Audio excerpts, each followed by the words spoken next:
read that shall Antichrist be respected? And she says this is where the leaders are leading us. Yes, sir. So we know very clearly, for sure, that the Adventist Church has made a reapproachment to Rome and now hold principles that are akin to Rome, because it was Ted Wilson's father, Neil C. Wilson himself, who in a large way made sure the Seventh-day Adventist Church was defined. The church organization was defined in context to the Roman Catholic Church. He said it with his own voice, and he got it sworn in court that the General Conference outcome is of the papal hierarchical type. Yes. So it is clear the reapproachment to Rome started with the leadership of the Seventh-day Adventist Church. So if a professor later on gives reasons why there should be an apology to Rome and more reapproachment, he wasn't doing it as a lone wolf attacker of the truth. He is merely a spawn of Neil C. Wilson and SDA policies like the appendix in Great Controversy. Right. So he is just an agent of they themselves. So when Hazael gives the impression that it's just a little thing or it's just a thing and God will purify the church, he does not acknowledge or even probably know that the leadership was behind all those things that he's talking about.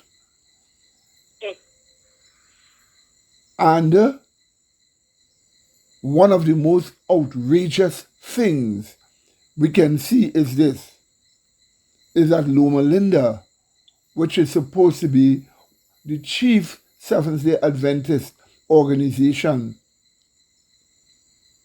inspired by God to the heart of Mrs. White, who pushed the church leadership to make sure they acquired that property.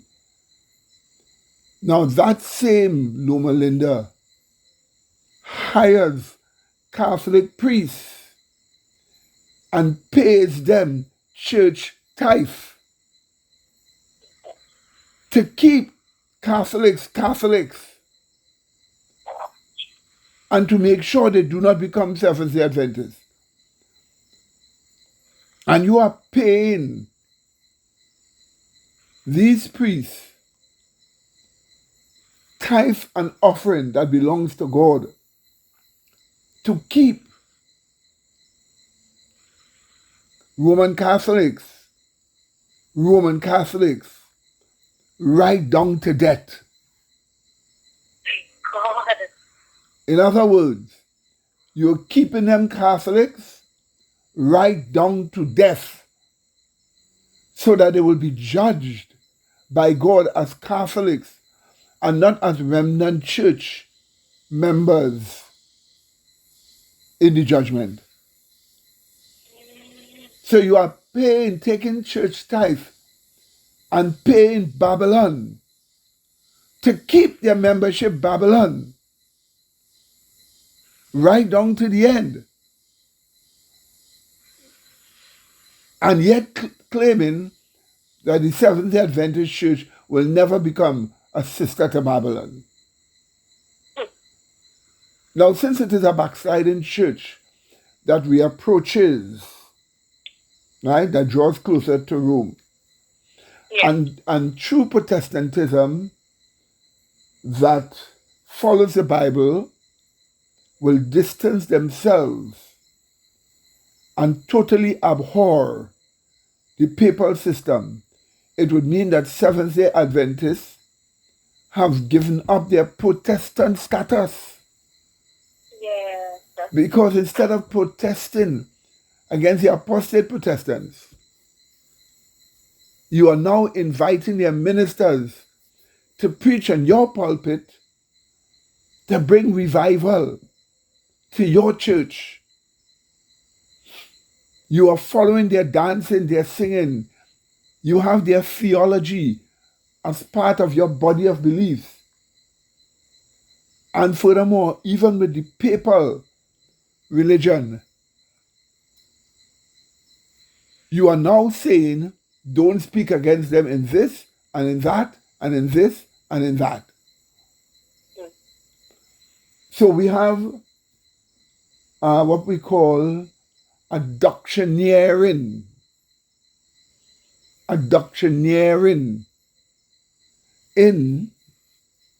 the SDA church that says Babylon is no longer fallen. No longer fallen. You don't need to come out of her. In fact, we can invite her ministers to give you the last rites, even unto death. This is extremely grievous. It's an extreme transgression. It's a horrible, horrible sin because you take God's tithe money from the church and use that money to encourage that kind of apostasy. And those who would stand for what is right and for what is true, you ban them from speaking. While Catholics and evangelicals have free reign in our churches. This is the reason why we must sigh and cry and not let the likes of Hazael detract us from what we have to do and from what we should be doing. From all reports, the traditional SDA organization has gotten worse. Yes. Just recently as now, because they have adopted communist principles, hardcore communist principles, as their form of church government. Yes. This is clear proof they are not going to change. They are not coming back from where they have gone. Yes.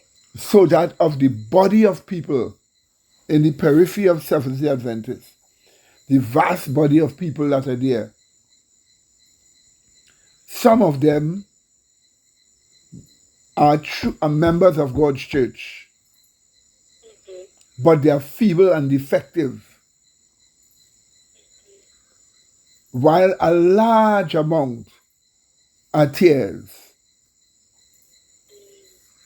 So the feeble and defective ones are the ones whom God will correct and whom God will purify, Yes.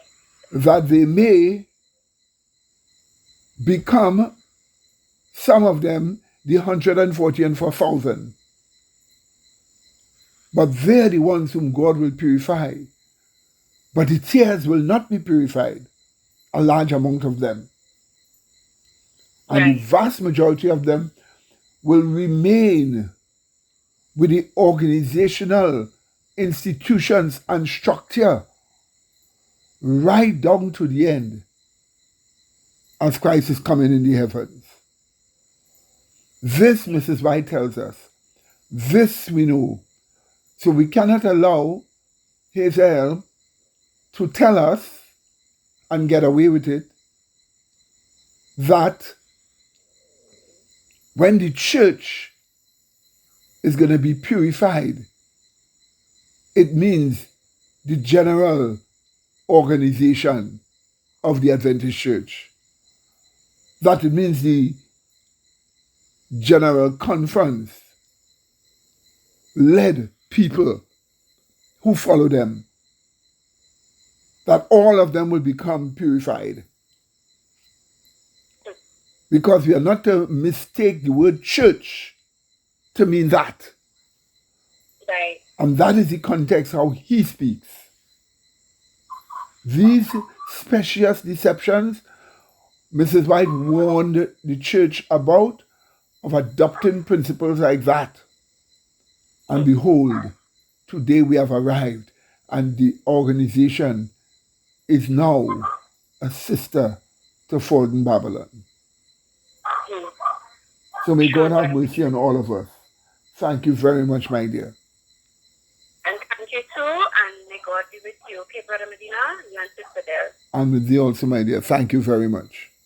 You're welcome. Bye. Bye.